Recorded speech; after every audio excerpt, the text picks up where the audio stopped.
এবং জিয়া রহমান সাহেবকে কী করে ছোট করে দেখাবে, খলনায়ক হিসেবে দেখাবে, এই প্রচেষ্টাই তাদের থাকে সবসময়। কয়েকদিন আগে আমি শুনিনি, আমাকে মেজর হাফিজ সাহেব, যিনি একজন বীর মুক্তিযোদ্ধা, তিনি আমাকে ফোন করলেন। ফোন করে আমাকে বললেন যে ওবায়দুল কাদেরের একটা বক্তব্য শুনেছেন। আমি কোন বক্তব্য? বলছে তিনি বলেছেন যে জিয়াউর রহমান নাকি বাকশালে যোগ দিয়েছিলেন।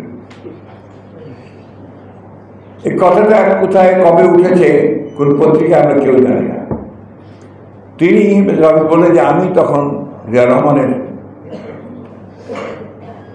স্টাফ প্রধান ছিলাম, তার সঙ্গে উনি কাজ করতেন। তখন উনি বললেন যে যখন এই ফর্মটা বাকশাল করার পর্যন্ত সবাইকে ফর্ম দেওয়া হচ্ছে, সব সরকারি কর্মকর্তাকে বাধ্যতামূলকভাবে বাকশালে যোগ দিতে হবে, তখন সেনাবাহিনীর উপপ্রধান তখন জিয়াউর রহমান, তার কাছেও সেই ফর্ম এসেছিল।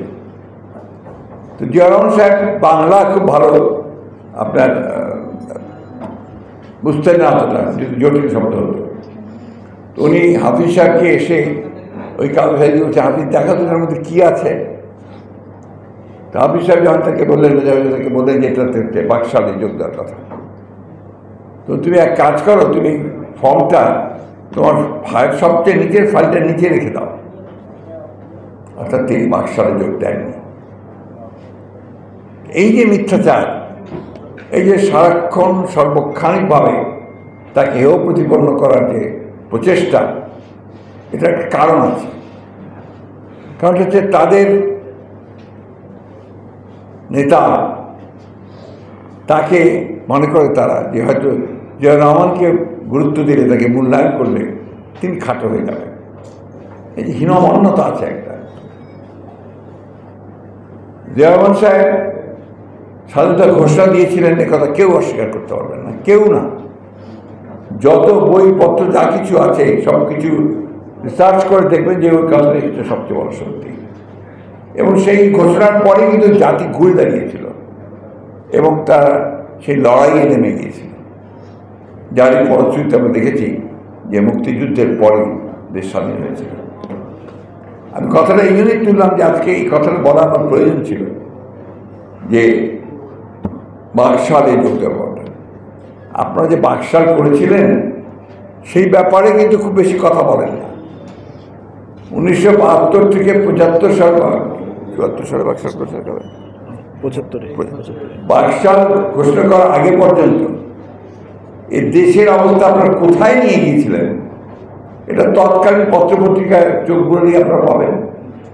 এমনকি বিদেশি যে পত্রিকাগুলো, যে সমস্ত পত্রিকা আপনার মানে সবাই চেনেন, জানেন এবং স্বীকৃত, গার্ডিয়ান, নিউ ইয়র্ক টাইমস, এই পত্রিকাগুলো যদি তখন আর্টিকেলগুলো দেখেন আপনারা, তারা দেখবেন যে বাংলাদেশ তখন ভয়ঙ্কর অবস্থা দেখে চলে গেছে। এমনকি তৎকালীন পূর্ব পাকিস্তান অর্থনীতি সমিতি যেটা ছিল, তার প্রেসিডেন্ট ছিলেন ডক্টর মোজাহিরুল ইসলাম, প্রফেসর ডক্টর মোজাহিরুল ইসলাম। তিনি সেই সমিতির যে বার্ষিক অনুষ্ঠান, সেই বার্ষিক অনুষ্ঠানে টিএসসিতে হচ্ছিল, সেখানে তৎকালীন প্রধানমন্ত্রী শেখ মুজিবুর রহমান পাশে বসা ছিলেন প্রধান অতিথি হিসেবে। সেইখানে তিনি, ডক্টর মোজাহিরুল ইসলাম, তার সামনেই বলেছিলেন যে প্রধানমন্ত্রী, বাংলাদেশের অর্থনীতি তীব্র গতিতে রসাতলে যাচ্ছে। আজকে আবার সেই কথাগুলো উঠে এসেছে। এখন আবার অর্থনীতিরা বলতে শুরু করেছেন যে অতি দ্রুত বাংলাদেশের অর্থনীতি খাদের দিকে চলে যাচ্ছে, ধ্বংসের দিকে চলে যাচ্ছে। তো আওয়ামী লীগ ওই সময়টার পরে যখন দেখেছে যে কোনো কিছু তারা নিয়ন্ত্রণ করতে পারছে না, তখন রাজনীতিকে পুরোপুরি নির্বাসিত করে তারা একদলীয় শাসন ব্যবস্থা বাকশাল গঠন করেছে। এটা আমরা ভুলে যাব কি করে? আমরা তো সাক্ষী, জীবন্ত সাক্ষী। আজকের জেনারেশনকে সে কথা তারা বলে না। তারা যে সমস্ত রাজনৈতিক দলগুলোকে নিষিদ্ধ করে দিয়ে, বাক স্বাধীনতাকে নিষিদ্ধ করে পত্রিকা সংস্থাগুলোকে বন্ধ করে দিয়ে মাত্র 4টা পত্রিকা চলবে, তাও সরকারি নিয়ন্ত্রণে। এই ব্যবস্থা করেছিল, সেই কথা তারা এখন আর বলে না। প্রিয় বন্ধুগণ, বাংলাদেশের দুর্ভাগ্য যে জাতি 1971 সালে স্বাধীনতার জন্য লড়াই করেছিল, সংগ্রাম করেছিল, সেই সংগ্রামের মূল যে লক্ষ্যটা ছিল যে একটা গণতান্ত্রিক রাষ্ট্র প্রতিষ্ঠা করা। পাকিস্তান শাসকদের বিরুদ্ধে দীর্ঘকাল সংগ্রাম করে আমরা যে জায়গা থেকে পৌঁছেছিলাম, তখন এই স্বাধীনতার দাবিটা ছিল আমাদের সবচেয়ে যৌক্তিক দাবি, এবং সেই আমরা ভেবেছিলাম যে স্বাধীনতার মধ্য দিয়ে আমাদের দেশে একটা গণতান্ত্রিক রাষ্ট্র প্রতিষ্ঠা হবে। আমি আমার কথা বলতে পারবো, আমি নির্বিঘ্নে কাজ করতে পারবো, এবং আমার যে স্বাধীনতা সেটা থাকবে। আর 5 বছর শেষে আমি আমার ভোট দিয়ে আমার প্রতিনিধি নির্বাচিত করতে পারব। এটাকে তারা প্রথম আঘাত করল, এবং এই আওয়ামী লীগ এত বড় বড় কথা বলে। এই আওয়ামী লীগ প্রথম কিন্তু আপনার ওই যে কি আইন, ওটা স্পেশাল পাওয়ার অ্যাক্ট, হ্যাঁ, স্পেশাল পাওয়ার অ্যাক্ট তারাই নিয়ে এসেছিল। বিশেষ ক্ষমতা আইন তারাই জরুরি অবস্থা ঘোষণা করেছিল বাংলাদেশে। ইন্ডেমনিটিও তারা প্রথম দিয়েছে, এবং ইন্ডেমনিটি তারাই প্রথম দিয়েছে, এবং তারাই শেষে একদলীয় ব্যবস্থা দিয়েছে দেশে। আজকে যখন তারা বলে যে আমরা গণতন্ত্রকে সুসংহত করছি, গণতন্ত্রকে আমরা প্রাতিষ্ঠানিক রূপ দিচ্ছি, তখন বিএনপি সেখানে বাধা হয়ে দাঁড়াচ্ছে। এখন কি বলবো, মানুষ কি সব আহম্মক হয়ে গেছে?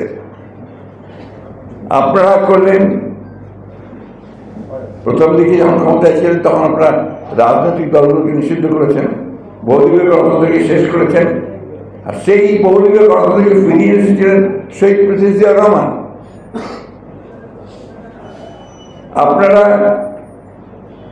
পার্লামেন্টারি ফর্ম অফ গভর্নমেন্ট থেকে সরে গিয়ে তখনই আপনারা কিন্তু প্রেসিডেন্সিয়াল ফর্ম অফ গভর্নমেন্ট করেছেন, এবং সেই প্রেসিডেন্ট আজীবন থাকবেন। এটাই ছিল তখন আপনার তাদের সেই পার্লামেন্টে মাত্র 11 মিনিটের আলোচনায় তারা সেই আইন পাস করেছিল।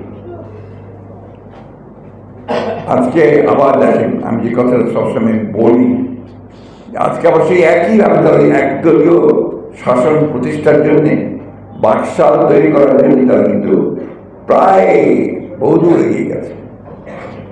এবার এটা করেছে তারা সুকৌশলে, যেটা একটা গণতন্ত্রের একটা লেবাস, একটা ছদ্মবেশ, গালখাল্লা পরিয়ে দিয়ে নির্বাচন করে। বলে আমরা তো নির্বাচন করছি, বিরোধী দল নির্বাচনে না আসলে আমরা কি করব, তারা বলে।